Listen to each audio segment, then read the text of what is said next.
اللہ رب العزت نے انسان کے جسم میں جو اعضاء بنائے ہیں، ایک ایک عضو اللہ کی طاقت کا مظہر ہے،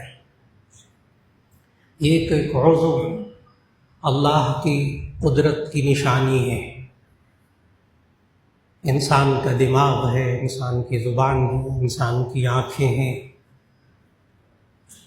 انسان کا پورا جسم ہے، لیکن اس میں اہم ترین جو عضو جس کو نبی صلی اللہ علیہ وسلم نے فرمایا کہ اگر وہ درست رہے تو سارا جسم درست رہتا ہے، اور اگر وہ بیمار ہو جائے تو سارا جسم بیمار ہو جاتا ہے، اور وہ انسان کا دل ہے۔ نبی صلی اللہ علیہ وسلم نے فرمایا الا ان فی الجسد مضغۃ، آگاہ رہو جسم میں گوشت کا ٹکڑا ہے، اذا صلحت صلح الجسد کلہ، اگر وہ درست ہو جائے سارا جسم درست ہو جاتا ہے، وَإِذَا فَسَدَتْ فَسَدَ الْجَسَدُ كُلُّهُ، اور اگر وہ خراب ہو جائے تو سارا جسم خراب ہو جاتا ہے۔ الا وَهِيَ الْقَلْبُ، آگاہ رہو وہ انسان کا دل ہے۔ جب ہم قرآن مجید کی آیات پڑھتے ہیں تو وہاں بہت سے حضرات الجھتے ہیں ترجمہ پڑھتے ہوئے کہ یہ دل کے بارے میں جو اللہ نے باتیں کی ہیں، سائنس تو ان کو نہیں مانتی، عقل تو نہیں مانتی۔ دل تو ایک گوشت کا لوتھڑا ہے، گوشت کا ٹکڑا، ایک عضو ہے، ایک آرگن، ایک عضو ہے، بس کام کیا ہے اس کا کہ وہ جسم کے اندر خون کی گردش کو بحال رکھتا ہے، جس سے انسان زندہ رہتا ہے۔ وہ جسم میں خون پمپ کرتا ہے، شاہرگیں ہوتی ہیں، ایک سے خون جاتا ہے ایک سے واپس آتا ہے، سارے جسم میں اس کی شاخیں پھیلی ہوئی ہیں، ان شاخوں میں خون پہنچاتا ہے۔ میڈیکل سائنس یہ کہتی ہے۔ لیکن جو قرآن اور سنہ میں جو ہمیں باتیں دل کے بارے میں ملتی ہیں، کہ ہم سنتے ہیں کہ یہ تکبر دل کی بیماری ہے، دل میں ریاکاری ہو، دکھاوا ہو، یہ دل کی بیماری ہے، دل میں حب جاہ نہیں ہونی چاہیے، عہدے کی محبت، دل میں حب مال نہیں ہونا چاہیے، مال کی محبت نہیں ہونی چاہیے، اور یہ دل زنگ آلود ہے، یہ دل کے اوپر گناہ کرتا ہے، دل میں داغ پڑ جاتا ہے، توبہ کرتا ہے داغ دھل جاتا ہے۔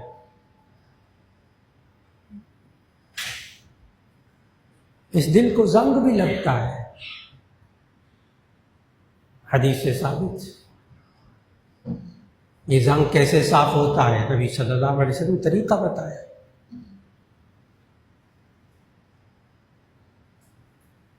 لیکن انسان کہتا ہے یہ تو ایک گوشت کا ٹکڑا ہے،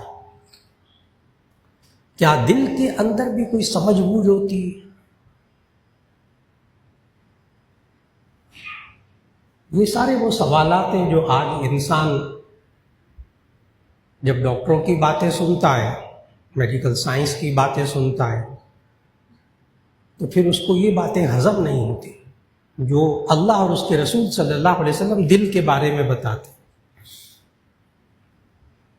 اور اصل بات کہاں سے شروع ہوتی ہے؟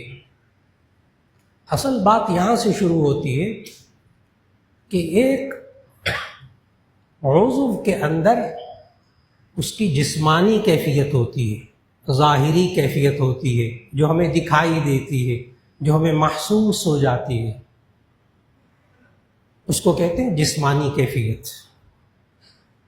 اور ایک عضو کی روحانی کیفیت ہوتی ہے جو ہمیں نظر نہیں آتی،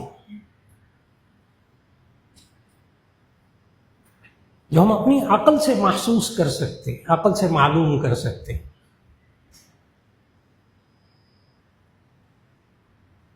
کیا عجیب بات نہیں؟ کہ یہ انسان جو چیز نظر آتی ہے اس پر یقین رکھتا ہے، جو نظر نہیں آتی، جو دین کہتا ہے وہ نظر نہیں آتی اس پر یقین نہیں رکھتا۔ ویسے یہ بہت سی باتوں پر جو نظر نہیں آتی یقین رکھتا ہے۔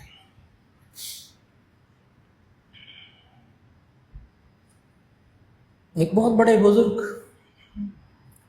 ان کے سامنے ایک صاحب آئے، کہنے لگے اللہ مجھے نظر نہیں آتا، میں کیوں مانوں؟ عام سا سوال ہے، اللہ مجھے نظر نہیں آتا میں کیوں مانوں؟ عقل مند شخص ہے نا، لاجک چاہیے اس کو۔ ان بزرگ نے غور سے جواب سنیے گا ان بزرگ کا۔ بزرگ نے کہا آپ میں عقل ہے؟ جی ہاں میں عقل مند ہوں، تو مجھے نظر نہیں آتا میں کیوں مانوں؟ مجھے نظر نہیں آ رہی عقل، میں کیوں مانوں کہ آپ کے اندر عقل ہے؟ میرا خیال ہے جواب مکمل ہو گیا، کیونکہ جو چیز نظر نہ آئے وہ ماننی بھی نہیں چاہیے نا۔ اللہ نظر نہیں آتا ہم کیوں مانیں؟ تو بزرگ نے آگے سے کیا کہا، آپ کے اندر عقل ہے؟ کہنے لگا جی ہے۔ کہنے لگا مجھے تو، میں تو نہیں مانتا کہ آپ کے اندر عقل ہے، مجھے نظر نہیں آتی۔ میں نے کہا نا انسان بہت سی باتوں کو مانتا ہے جو نظر نہیں آتی۔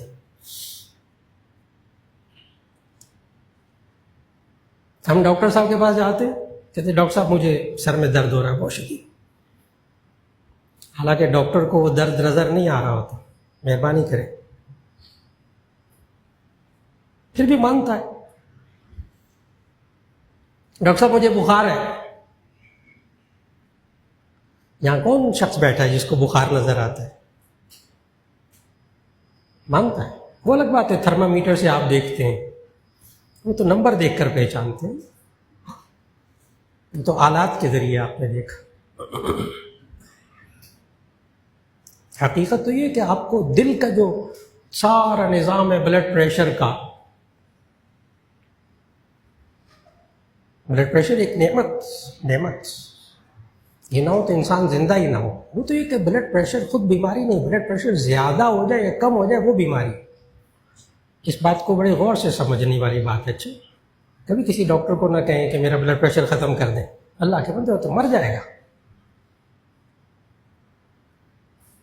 بلڈ پریشر سے تو انسان کی زندگی ہے۔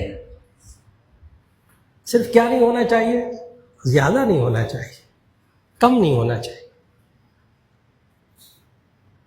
اور کیا عجیب بات نہیں ہے کہ بلڈ پریشر نظر نہیں آتا؟ اب دل کی کیفیت بتا رہا ہوں، بلڈ پریشر نظر نہیں آتا، وہ آپ آلات سے چیک کرتے ہیں یا کچھ اور علامات۔ ڈاکٹر صاحب کو کہتے ہیں مجھے چکر آ رہے ہیں، حالانکہ اس کو خود ڈاکٹر کو بھی چکر نظر نہیں آتے، اس کو بھی چکر نظر نہیں آتے، مانتا ہے۔ تو بہت سی مثالیں دے رہا ہوں۔ یہ انسان جو چیزیں نظر نہیں آتی ان کو مانتا ہے۔ بالکل اسی طرح انسان کے دل کی ایک ظاہری کیفیت ہے، جسم کا ایک گول ٹکڑا ہے، اس کے اندر والو لگے ہوئے ہوتے ہیں، وہ پریشر سے خون بحال کرتا ہے جسم کے اندر، اس سے انسان زندہ رہتا ہے۔ یہ اس کی ظاہری کیفیت ہے۔ ایک دل کی باطنی کیفیت ہے جو ہمیں نظر نہیں آتی، وہ خالق ہمیں بتا رہا ہے، وہ پیدا کرنے والا بتا رہا ہے، کوئی معمولی شخص نہیں بتا رہا، کوئی معمولی ہستی نہیں بتا رہی، پیدا کرنے والا کہہ رہا ہے۔ اور ہم عام طور پر بولتے ہیں یہ کھانا کھانے کو، میرا یہ والا کھانا کھانے کو دل نہیں کرتا، حالانکہ دل نے کہا ہے کھانا کھاؤ نہ کھاؤ۔ دل تو خون پمپ کرنے کے لیے ہوتا ہے، بس دھڑکتا رہتا ہے۔ آج میرا دل کر رہا ہے نماز پڑھنے کو، پتہ نہیں کیوں، کتنے دن ہو گئے میرا دل نہیں کر رہا نماز پڑھنے کو۔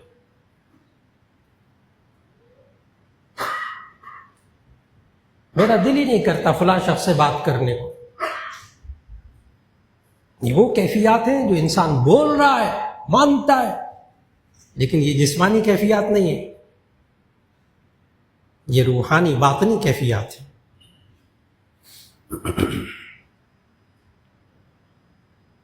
آپ کو حیرت ہوگی قرآن مجید میں سورہ حج کی ایک آیت پڑھیں گے تو آپ کو معلوم ہوگا ایک دل کی بھی بینائی ہوتی ہے، کچھ دل دیکھنے والے ہوتے ہیں، کچھ دل اندھے ہوتے ہیں،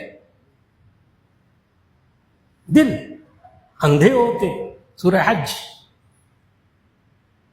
اللہ کہتا ہے فَإِنَّهَا تَعْمَى الْأَبْصَارُ وَلَكِنْ تَعْمَى الْقُلُوبُ الَّتِي فِي الصُّدُورِ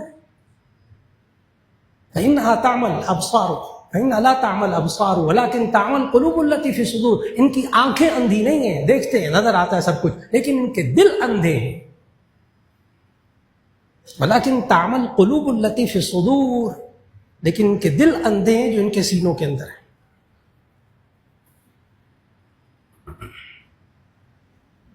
جو آنکھوں کی بینائی ہوتی ہے نا، اس کو کہتے ہیں بصارت، عربی میں دونوں کے لیے الگ الگ نام ہے۔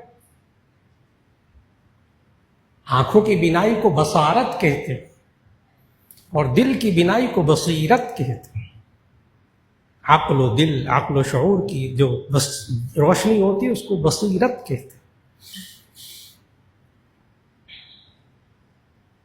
یہ دل بھی دیکھتا ہے،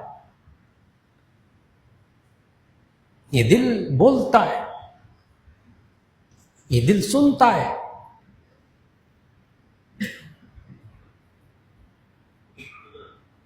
آپ بولتے ہیں جملہ، یہ میرے دل کی آواز ہے۔ کیوں؟ دل بولتا ہے جو اس کی آواز ہوتی ہے۔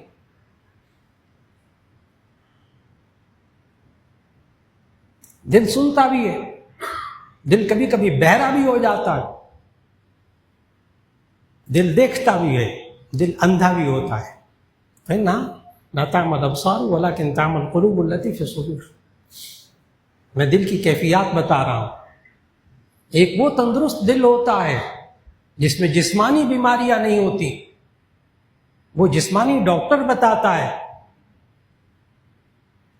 ایک روحانی بیماریاں ہوتی ہیں دل کی، وہ روحانی ڈاکٹر بتاتا ہے۔ آج جس طرح انسان اپنی جسمانی دل کی بیماریوں کو بڑا حساس لیتا ہے اور ڈاکٹر کے پاس فوراً جاتا ہے، اس کا کہنا مانتا ہے، دوائیاں کھاتا ہے اور پرہیز کرتا ہے، کیوں؟ مر نہ جاؤں۔ ایک بات ہے صرف، اور کوئی وجہ نہیں ہے ڈاکٹر کے پاس جانے کی،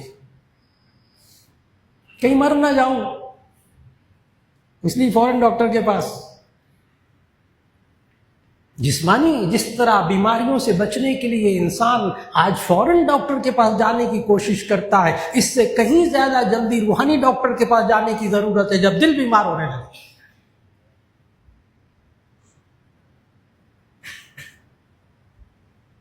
اور اللہ نے اس دل کی روحانی کیفیت کی اللہ نے مثالیں دی ہیں۔ آپ کہتے ہیں میرا دل مطمئن ہوتا ہے،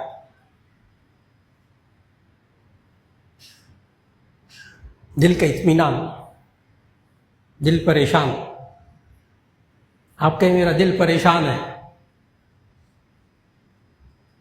ڈاکٹر صاحب کے پاس جاتے ہیں، ڈاکٹر دوائیاں دے دیتے ہیں، کہتے ہیں بلڈ پریشر ہو سکتا ہے، اس کو انزائٹی ہو سکتی، اس کی حرکت قلب تیز ہو گئی ہے، اس لیے پریشان ہو رہا ہے، اس کو جسمانی بھی دوائیاں دو۔ اور جب دل پریشان ہو، اس کی ایک روحانی دوا بھی ہے جو خالق نے بتائی ہے، دل کو پیدا کرنے والے نے۔ الذین آمنوا وتطمئن قلوبهم بذکر اللہ،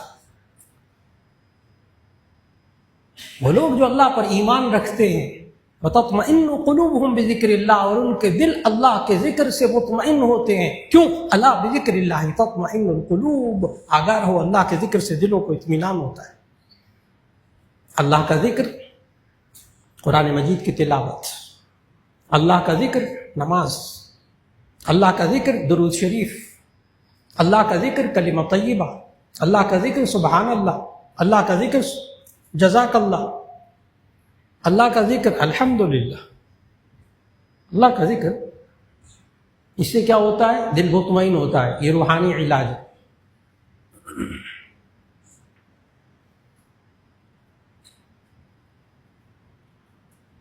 بعض لوگ کہتے ہیں اچھا یہ تسبیح کر لیں، بزرگ کہتے ہیں یہ تسبیح کر لیں، یہ فلاں پڑھ لیں، یہ آیتیں پڑھ لیں، دل مطمئن ہوگا انشاءاللہ، آپ کا سکون آئے گا۔ بعض لوگ مذاق اڑاتے ہیں، مذاق اڑاتے ہیں، کہتے ہیں یہ کوئی اللہ کا ذکر، نعوذ باللہ۔ بہت سارے حضرات کے الفاظ ہیں یہ والے، پڑھے لکھے قابل لوگوں کے الفاظ ہیں، یہ جو اللہ کا ذکر ہوتا ہے، قرآن نماز، یہ کوئی ٹرنکولائزر ہوتا ہے جس سے سکون ملتا ہے؟ ٹرنکولائزر وہ ادویات جن سے سکون آور مسکنات، سکون آور دوائیں، نعوذ باللہ من ذالک۔ اس کو تو پتہ ہی نہیں کہ ٹرنکولائزر جو ہے وہ دوا ہے، وہ جسمانی بیماریوں کا، دل کی جسمانی بیماریوں کا علاج ہے۔ بلڈ پریشر کی دوائیاں وہ ساری کی ساری، دل کی دوائیاں وہ جسمانی بیماریوں کے علاج ہے، اور ذکر جو ہے یہ روحانی بیماریوں کا علاج ہے۔ ماشاء اللہ۔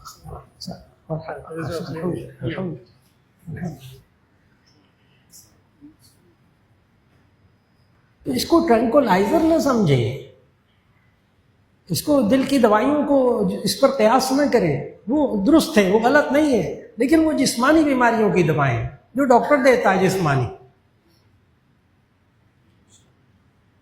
اور جو اللہ کے ولی ہوتے ہیں وہ جو دوا دیتے ہیں روحانی، وہ باطنی دوائیں جو دیتے ہیں وہ باطنی بیماریوں کو ٹھیک کرنے کے لیے دیتے ہیں۔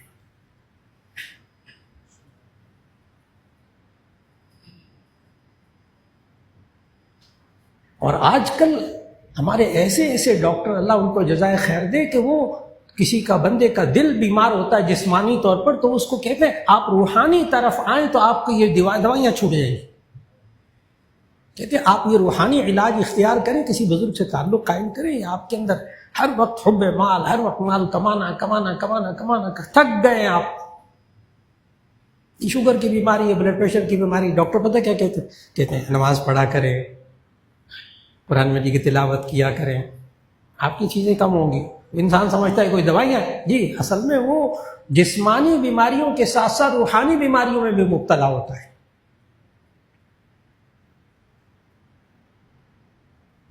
اس دل کو نا زنگ بھی لگتا ہے۔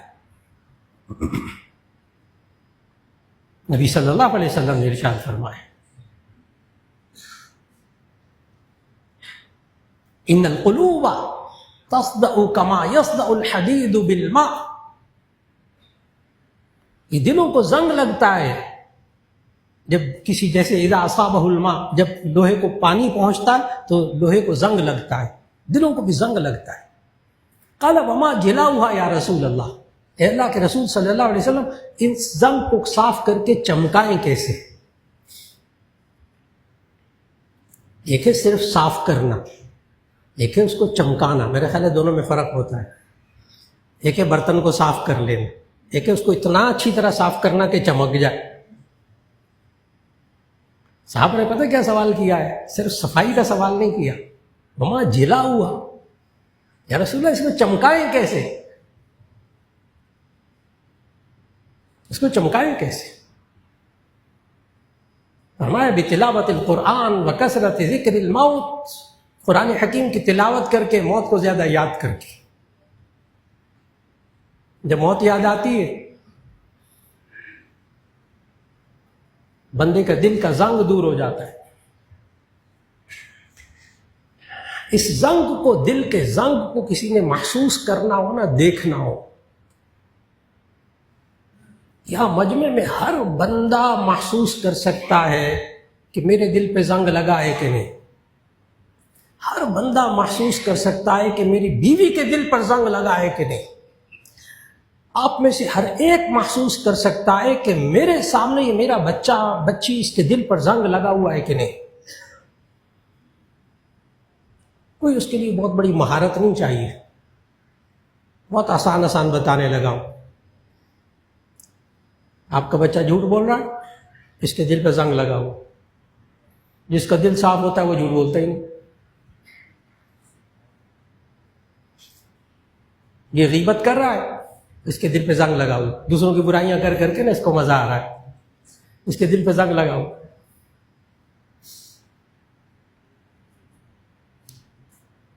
یہ بندہ دھوکہ دے رہا، آپ کا بچہ، جوان بچہ، بچی دھوکہ دے رہے غلط بول کر، سمجھ لو اس کے دل پہ زنگ لگا ہوا ہے۔ کتنے آسان آسان باتیں کر رہا ہوں، کوئی وہ ٹیڑھی بڑی باتیں نہیں ہیں، بڑی اونچی تصوف کی اونچی باتیں، سیدھی سی سادی سادی بات۔ دل پہ زنگ لگا ہوا دیکھنا ہے، دوسرا بندہ چوری کر رہا ہے، خیانت کر رہا ہے، دھوکہ دے رہا ہے، جھوٹ بول رہا ہے، وعدہ خلافی کر رہا ہے، بغض رکھتا ہے، کینہ رکھتا ہے، نفرتیں رکھتا ہے، حسد کرتا ہے۔ کتنی لائن اللہ نے بتائی ہے قرآن کے اندر، یہ ساری باتیں قرآن کی بتائی، یہ ساری اللہ نے دل کی بیماریاں بتائی، اس کے دل کو زنگ لگا ہوا ہے۔ اور صاف کیسے ہوتا ہے؟ بتلاوت القرآن و کثرت ذکر الموت، قرآن حکیم کی تلاوت کر کے، موت کو زیادہ یاد کر کے دل کا زنگ صاف ہوتا ہے۔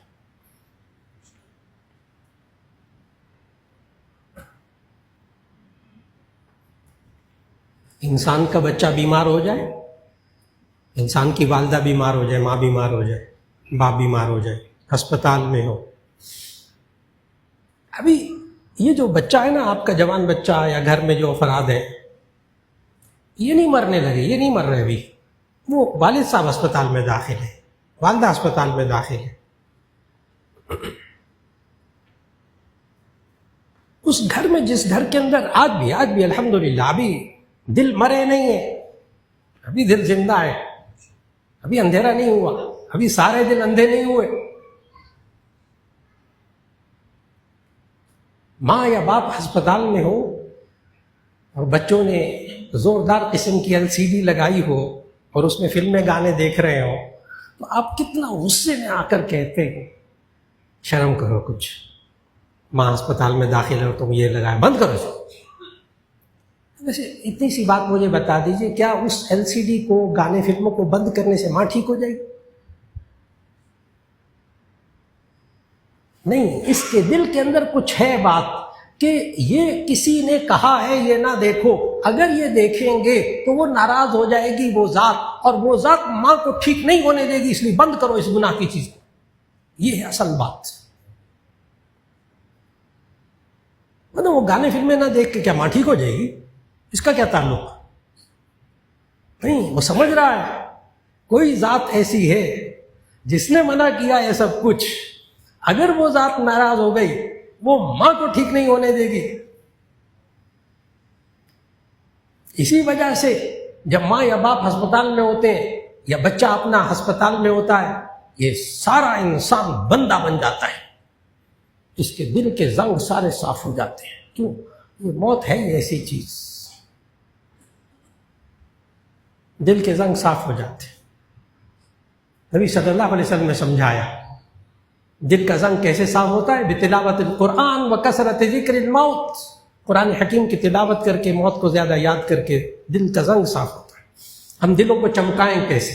صرف صاف نہیں، کمال کا چمکائیں کیسے؟ اور زنگ کیا چیز ہوتی ہے وہ میں نے بتایا، جتنے گناہ ہیں سارے انسان کے دل کو میلا کرتے ہیں، زنگ لگاتے ہیں۔ انسان سے جب گناہ ہوتا ہے اس کے دل کے اوپر ایک سیاہ داغ پڑ جاتا ہے۔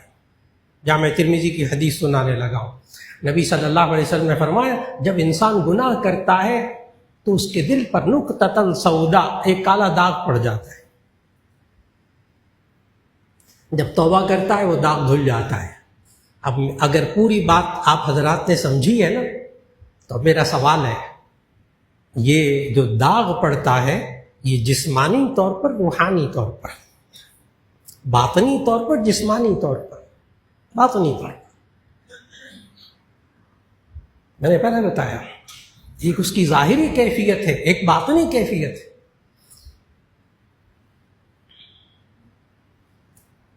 اور اگر یہ انسان گناہ کرتا رہے توبہ اور استغفار کی طرف نہ آئے تو نبی صلی اللہ علیہ وسلم نے فرمایا پھر اس کے سارا دل سیاہ ہو جاتا ہے، داغ پڑتے سارا دل سیاہ ہو جاتا ہے، پھر اس کو توبہ کی توفیق نہیں ہوتی۔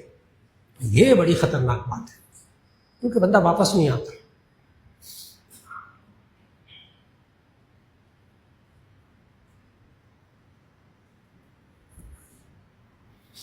یہاں تک کہ بعض اللہ والے نیک لوگ ایسے ہوتے ہیں کہ ان کا یقین ہوتا ہے کہ دل کے اوپر جو داغ پڑتا ہے گناہ کر کے، وہ واقعی دل کے اوپر داغ پڑتا ہے، واقعی دل کے اوپر داغ پڑتا ہے۔ یہاں لاہور کے پنجاب کا اڈیارو جی کا قصہ ہے، عزیز تھے ڈاکٹر صاحب، سرجن ہارٹ کے۔ وہ کہنے لگے ایک بزرگ آئے، سفید ریش، ہارٹ اٹیک ہوا اور فوری طور پر بائی پاس کی ضرورت تھی۔ سارے گھر والے کہیں کروا لو آپریشن، بزرگ کہتے نہیں میں نے نہیں کروانا، اور بڑے پیسے والے، بڑے اچھے۔ ان ڈاکٹر صاحب نے مجھے فون کیا، کہنے لگے بڑے بڑے مریض دیکھے ہیں ہم لوگ، قابو کر لیتے ہیں، لیکن یہ بزرگ قابو نہیں آ رہے، آپریشن کروانے کے تیار نہیں ہے۔ میں نے کہا پاس کہیں ہے؟ چلے میں بھی جاتا ہوں وارڈ میں۔ وہ گئے، کہنے ان کو سمجھائیں کہ شرعی طور پر کیا بات ہے، شرعی طور پر علاج کروانا فرض ہے، نہ کروائیں گے گناہ گار ہوں گے، آپ سمجھائیں ان کو ذرا دینی اعتبار سے۔ میں نے کہا چلو دے فون۔ تو انہوں نے موبائل دیا، میں نے کہا خیریت ہو گئی حضرت؟ جانتا تو نہیں تھا میں نے کہا خیریت ہو گئی، آپریشن نہیں کروا رہے آپ، ڈاکٹر کہہ رہے ہیں۔ آپ کون ہیں؟ میں نے بتایا جامعہ شفیع میں پڑھاتا ہوں۔ کہنے کہ جی بس پھر میں آپ سے کہتا ہوں، اصل میں اس لیے آپریشن نہیں کروا رہا کہ میری زندگی میں بڑے مجھ سے گناہ ہوئے ہیں، اگر ڈاکٹروں نے دیکھا نا تو میرا دل کالا ہوگا اندر سے۔ گناہ کرتا ہے نا انسان، دل کے اوپر داغ ایک پڑ جاتا ہے۔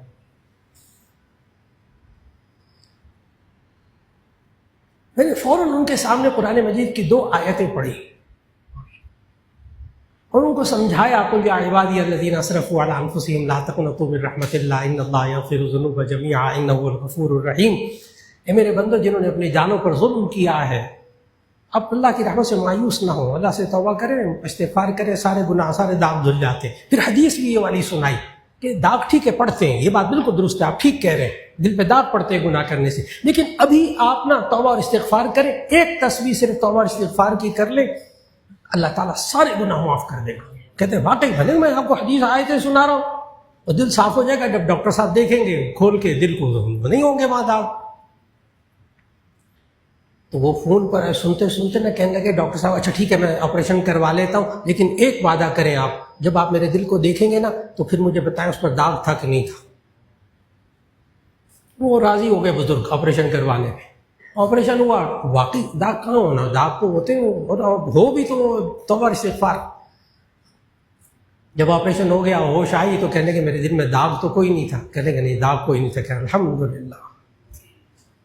میں نے کہا بعض لوگوں کا ایسا ایمان بن جاتا ہے کہ واقعی دل کے اوپر داغ ہوتا ہے، لیکن وہ باطنی کیفیت ہے، باطنی کیفیت۔ اس دل کو چمکائیں کیسے، صاف کیسے کریں؟ اگر میلا ہو جائے، میلا کس سے ہوتا ہے؟ یہ میں نے بتایا، ہر گناہ سے دل کے اوپر ایک داغ پڑتا ہے۔ ظاہر ہے کپڑے ہیں، داغ پڑیں گے میلے ہو جائیں گے نا، پسینے کے داغ، فلاں چائے کے داغ، کھانے کے داغ۔ صاف کیسے ہوں گے؟ بتلاوت القرآن و کثرت ذکر الموت، قرآن حکیم کی تلاوت، موت کو زیادہ یاد کر کے۔ اور نبی صلی اللہ علیہ وسلم، یہ جو میں نے ابھی کپڑے کی مثال دی ہے نا، سفید کپڑے اس میں داغ لگ جاتے ہیں، نبی صلی اللہ علیہ وسلم نے یہی گناہ کی کیفیات کو اور اس کے دھونے کو باقاعدہ دعا میں ذکر کیا ہے، اس مثال کو۔ آپ سب حضرات کو وہ دعا یاد آ جائے گی ابھی، اللہم نقی قلبی عن الخطایا والذنوب کما ینقی الثوب الابیض من الدنس۔ ترجمہ کرنے لگا ہوں، اللہم نقی قلبی، اے اللہ میرے دل کو صاف کر دے، اللہم نقی قلبی من الخطایا والذنوب، اے اللہ میرے دل کو گناہوں سے صاف کر دے، پاک کر دے۔ کیسے، کس طرح؟ مثال نبی صلی اللہ علیہ وسلم نے مثال کیا دی، کما ینقی الثوب الابیض من الدنس، جیسے کہ سفید کپڑا میل کچیل سے پاک ہو جاتا ہے، بے داغ سوٹ، کتنا اچھا لگتا ہے۔ اللہ ہمارے دلوں کو صاف کرتے ہیں اور ہم اپنے دلوں کو صاف رکھنے کی توفیق عطا فرماتے ہیں۔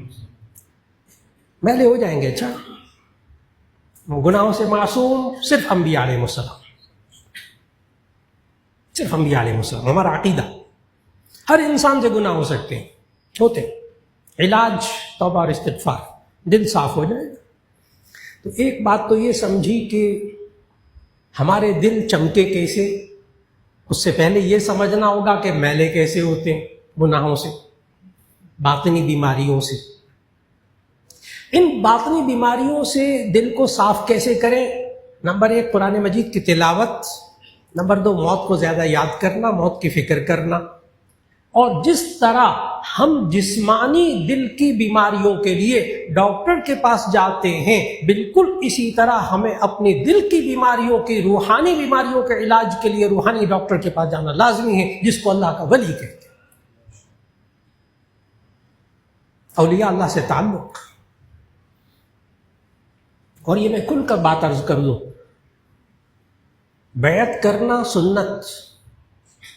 نہ کرے بیعت، ساری زندگی نہ کرے، کسی بزرگ سے نہ کرے، صرف سنت چھوٹے گی نا. بعض لوگ ہوتے ہیں کہتے ہیں مولانا بات نہیں ہے، بیعت نہیں کرو، ایسے بیکار بات ہے. نہ کریں بیعت، سنت، صرف سنت چھوٹے گی نا. لیکن اصلاح فرض ہے. اصلاح فرض ہے. کس چیز کی اصلاح؟ باطنی اصلاح. باطنی اصلاح فرض ہے، یعنی فرض کو چھوڑنا گناہ کبیرہ ہے.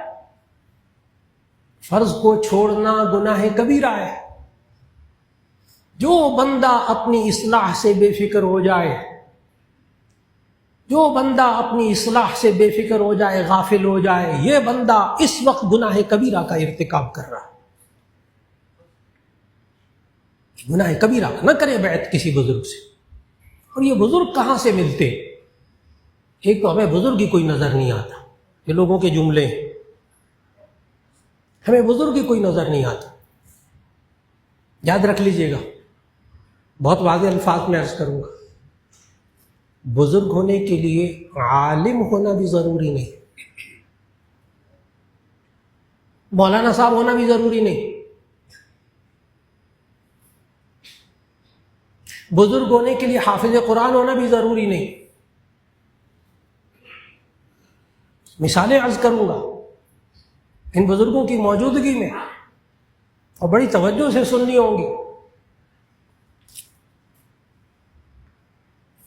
حضرت مولانا اشرف علی صاحب تھانوی رحمہ اللہ کے خلیفہ، اجل خلیفہ، یہاں جامعہ شفیہ میں آ کر وہ باقاعدہ حضرت کے سیانت المسلمین کے جلسوں میں باقاعدہ آ کر ملفوظات سناتے تھے. حضرت حاجی شریف صاحب رحمۃ اللہ علیہ.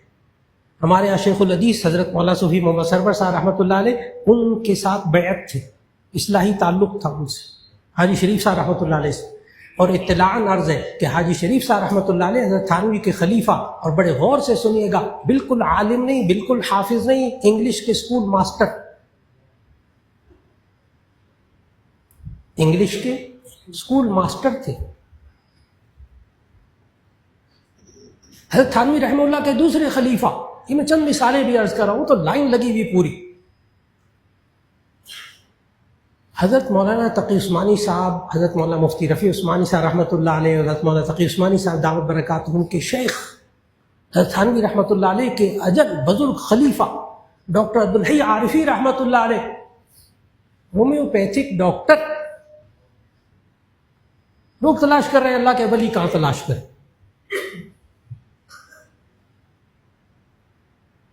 حضرت نفی شاہ صاحب رحمۃ اللہ علیہ، شاہ عبد القادر رائے پوری رحمۃ اللہ علیہ کے خلیفہ، اتنے بڑے بزرگ سب حضرات جانتے. خوش نویس کاتب، عالم نہیں. یہ وہ چیز ہے جو مولانا اشرف علی صاحب تھانوی رحمہ اللہ نے سمجھائی کہ ہم روحانی ڈاکٹر کیسے تلاش کریں. وہ ایک بندہ حضرت تھانوی رحمۃ اللہ علیہ کے ہاں آ گیا، روحانی ڈاکٹر تلاش کرتے کرتے نا، اللہ کے ولی کو تلاش کرتے کرتے آ گیا. 3 دن رہا حضرت تھانوی کی خدمت میں. تیسرے دن جانے لگا. وہ صاحب تو حضرت تھانوی لکھتے، میں نے اسے پوچھا کہ بھئی کیسے آئے تھے، اب کیوں جا رہے ہیں؟ تو ان صاحب نے کہا کہ میں آیا تھا آپ سے بیعت ہونے، 3 دن آپ کے پاس رہا ہوں، اور 3 دن میں نے ایک بھی کرامت آپ سے نہیں دیکھی، اس لیے میں آپ سے بیعت نہیں ہونا چاہتا، آپ اللہ کے ولی نہیں ہیں، میں جا رہا ہوں.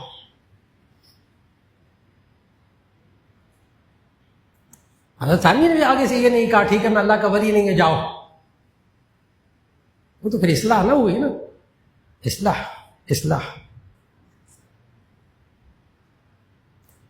ثانوی رحمہ اللہ نے فرمایا اب آپ کو وہ معیار بتانے لگا ہوں. کیا معیار ہے؟ ان ساری بزرگوں کا ڈھیر موجود ہے اس وقت یہاں ہمارے اکابر کا، ان کی موجودگی میں بتانے لگا ہوں معیار کیا ہے اللہ کے ولی کا. جو مولانا اشرف علی صاحب تھانوی رحمۃ اللہ علیہ نے اس بندے سے کہا،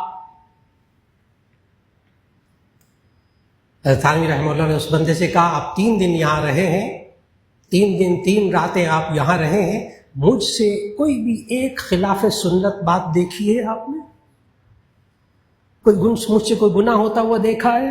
کوئی خلاف سنت کوئی کام میں نے کیا ہے؟ انہوں نے کہا نہیں. حضرت ثانوی رحمۃ اللہ نے فرمایا اللہ کے ولی ہونے کی سب سے بڑی نشانی یہ ولی ہے. وہ آپ کے مسجد کے امام صاحب بھی ہو سکتے ہیں، وہ ہومیوپیتھی کوئی ڈاکٹر بھی ہو سکتا ہے، وہ خالی لکھنے لکھانے والا کوئی بندہ بھی ہو سکتا ہے، وہ اسکول ماسٹر بھی ہو سکتا ہے، لیکن شرط یہ ہے کہ اس کی خود اپنی اصلاح ہوئی بھی ہو، خود اس کا اپنے کسی بزرگ سے تعلق رکھا ہو، وہ خود ساختہ اصلاح کرنے والا نہ ہو. یہ سب سے بڑی بیماری بتانے لگا ہوں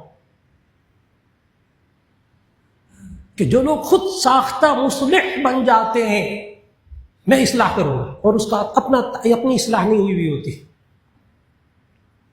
یاد رکھیے گا آپ حضرات سمجھتے ہیں اپنی جسمانی بیماریوں کا خود سوشل میڈیا سن کر، میڈیا میں یہ سنا، جتنے لوگ سوشل میڈیا سے اپنی جسمانی بیماریوں کا علاج تلاش کر کے دوائیاں کھاتے ہیں وہ سارے کے سارے ڈائلیسس پہ پڑے ہوئے ہیں یا اسپتالوں میں پڑے ہوئے، فکر نہ کریں.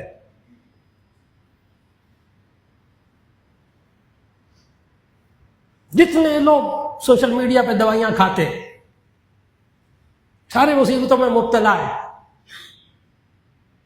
جسمانی بیماریوں کا علاج ڈاکٹر کہتے ہیں، سیلف میڈیکیشن نہیں، یہ ڈاکٹروں کی اصطلاح ہے، ٹرم ہے سیلف میڈیکیشن، یعنی خود ہی بیماری تلاش کرنا، خود ہی دوا طے کرنا، خود ہی دوا اپنی مرضی سے کھا لینا، سیلف میڈیکیشن. جس طرح غور سے سنیے گا، جس طرح سیلف میڈیکیشن جسمانی بیماریوں کے علاج میں نقصان دہ ہے، بالکل اسی طرح سیلف میڈیکیشن باطنی بیماریوں کے اندر بھی نقصان دہ ہے. بندے کو پتہ ہی نہیں ہوتا میرے اندر تکبر ہے. یہ تکبر وہ روحانی معالج چیک کرے گا اس کے اندر تکبر ہے نہیں ہے. بڑے بڑے علمی تکبر، عہدے کے تکبر، دولت کا تکبر، اسٹیٹس کا نشہ انسان کو گمراہ کر رہا. یہ انسان کے اندر حسد موجود، دل بے چین، دوائیاں کھا کھا کے ختم. لیکن اصل بیماری کیا تھی؟ اصل بیماری یہ تھی اس کے پاس پیسہ آ گیا میرے پاس اتنا نہیں، اس کے پاس آ گیا میرے پاس نہیں، اس کے پاس آ گیا میرے پاس، اس کے پاس یوں ہو گیا میرے پاس نہیں. اب یہ ڈاکٹر کیا کرے گا؟ یا بی پی کی دوائیاں دے گا یا شوگر کی بھی دوائیاں دے گا، حالانکہ اندر حسد ہے. وہ ختم کر لیں، یہ دوائیاں بھی کم ہو جائیں گی، نہ چھوٹے کم ہو جائیں گی. اچھا حسد کو کم کر لے بندہ. یہ بغض اور نفرتیں، یہ دل کی بیماریاں، باطنی بیماریاں، یہ جھوٹ، یہ دھوکہ، یہ غیبتیں، یہ نفرتیں، یہ ایک دوسرے کی ٹانگیں کھینچتے رہنا، ایک دوسرے کو ذلیل کر کے مزے لینا. نبی صلی اللہ علیہ وسلم نے تو آخری بات عرض کرنا بڑی توجہ سے، نبی صلی اللہ علیہ وسلم نے تو یہاں تک کہا ہے کہ دل آپ کا مفتی ہے. ایک صحابی نے سوال کیا تھا نواس ابن سمعان رضی اللہ تعالی عنہ نے، یا رسول اللہ یہ نیکی کیا ہوتی ہے؟ مل بر، نیکی کیا ہوتی ہے؟ مل اسم و گناہ کیا ہوتا ہے؟ ایک روایت میں نبی صلی اللہ علیہ وسلم نے فرمایا البر حسن الخلق، اور نیکی کیا؟ اچھے اخلاق. اور پھر دوسری روایت میں فرمایا البر مطمئن علیک نفسک، نیکی وہ ہے جس پر تیرا دل مطمئن ہو. نیکی وہ ہے جس پر تیرا دل مطمئن ہو. والاسم ما حاک فی صدرک وکرہت ان یطلع علیہ الناس، اور گناہ وہ ہے جو تیرے دل میں کھٹکے اور تو اس بات کو ناپسند کرے کہ لوگوں کو یہ بات پتہ چل جائے. بڑی سمجھنے والی بات ہے. دل مفتی ہے، اس سے فتویٰ مانگے۔ نیکی کیا ہے؟ البر ما اطمأن علیک نفسک، نیکی وہ ہے جس پر تیرا دل مطمئن ہو۔ والاسم ما حاق فی صدرک، اور گناہ وہ ہے جو تیرے دل میں کھٹکے۔ وکرہت ان یطلع علیہ الناس، اور آپ اس کو کہیں کہ لوگوں کو پتہ نہ چلے، بس سمجھ جائے کہ یہ غلط کام ہے، کہ لوگوں کو پتہ نہ لگ جائے یہی غلط کام ہے۔ بہت سے حضرات کے دل میں یہ بات آ رہی ہوگی کہ آج بہت سے لوگ رشوت لیتے ہیں اور کہتے ہیں ہمارا دل مطمئن ہے مولانا، تنخواہیں ہیں نہیں، مہنگائی اتنی، ہمارا دل مطمئن ہے رشوت لینے پر، تو کیا وہ رشوت لینا ٹھیک ہو جائے گا؟ ابھی آپ نے کہا ہے نیکی وہ ہوتی ہے جس پر تیرا دل مطمئن ہو، تو اگر رشوت لینے پر دل مطمئن ہو تو پھر؟ اور اگر اسی طرح بجلی چوری کر رہا اور کہہ رہا مولانا میرا دل مطمئن ہے، ہاں یہ حکومت ظالم ہے، اس نے ٹیکس لگا دیتی، فلاں کرتی، میں بجلی چوری کرتا ہوں، میرا دل مطمئن ہے، ہاں میں سیٹسفائی۔ اللہ کے بندے، یہ رشوت لینے والے کا دل مطمئن، یہ بجلی چوری کرنے والے کا مطمئن، یہ بہن کا حق مار کھانے والا مطمئن، تو کیا یہ ٹھیک ہے؟ تو اس کا جواب یہ ہے، نبی صلی اللہ علیہ وسلم نے جو یہ فرمایا ہے نا، نیکی وہ ہے جس پر تیرا دل مطمئن ہو، اس سے تندرست دل مراد ہے، بیمار دل مراد نہیں ہے۔ نبی صلی اللہ علیہ وسلم جو دل کو کہا نا مفتی، وہ مفتی وہ جو خود صحیح ہو۔ اگر مفتی غلط ہے تو بات ہی ختم ہو گئی نا۔ اگر مفتی خود بیمار، دل خود بیمار، وہ تو غلط فتویٰ دے گا۔ صحیح فتویٰ کون سا دے گا؟ تندرست دل۔ تندرست دل کون سا ہوتا ہے؟ سارا وقت میں نے اس پہ لگایا جس کے اندر باطنی بیماریاں نہ ہوں، وہ بیماریوں کی فہرست ذکر کر دی۔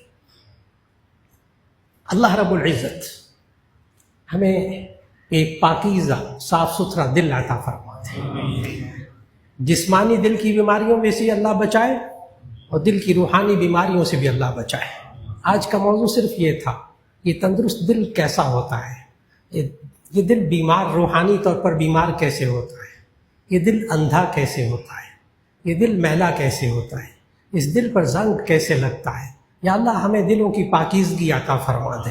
دعا فرما لیجیے گا۔ الحمدللہ رب العالمین، اللہم صلی علی سیدنا ومولانا محمد وعلی آل سیدنا ومولانا محمد وبارک وسلم۔ ربنا آتنا فی الدنیا حسنۃ وفی الآخرۃ حسنۃ وقنا عذاب النار۔ یا اللہ ہمارے گناہوں کو معاف فرما، ہماری لغزشوں کو تاہیوں کو معاف فرما۔ یا اللہ قرآن و سنت کے مطابق زندگی گزارنے کی توفیق عطا فرما۔ یا اللہ ہم سب کو تو نے دل عطا فرمایا ہے، یا اللہ اس دل کو جسمانی طور پر بھی تندرست فرما دے، روحانی طور پر بھی تندرست فرما دے۔ ابھی آج مجھے بتایا ہمارے مؤذن صاحب، ان کے والد صاحب جناب بشیر صاحب، ان کو ہارٹ اٹیک ہوا اور بال پڑے، اللہ نے ان کو کامل صحت عطا فرما دی۔ یا اللہ ان کے دل کو بھی کامل صحت عطا فرما دی۔